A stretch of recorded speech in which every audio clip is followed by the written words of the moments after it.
Hello everyone, welcome back. In this video, I will show you how to buy crypto using credit or debit card on crypto.com.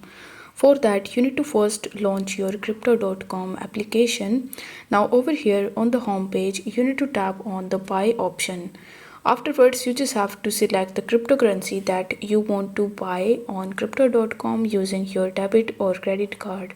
In order to search for that currency, you need to use the search bar, and here in the search bar you can simply search for that currency. Let's say you want to buy USDT, so you need to simply search for USDT, and once you have found USDT, you need to tap on it. Then you will be able to see this type of buy option in front of you, where you just have to enter the amount that you want to buy.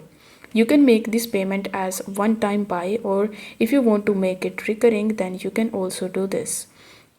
Afterwards, in order to add the debit or credit card option, you need to tap on add payment method and then select the first option that says credit or debit card.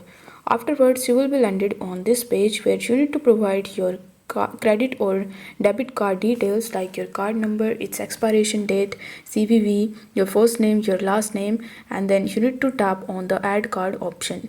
You need to note that you will see a 10-cent authentication hold appear on your statement, for which you won't be charged. So once the debit or credit card is linked successfully, you just have to tap on the buy option in the bottom, and then on the next page you just have to confirm your transaction. This way you will be able to easily buy crypto using credit or debit card on crypto.com. I hope this video was helpful, and if it was, then don't forget to like the video and subscribe to the channel. Thank you so much for watching.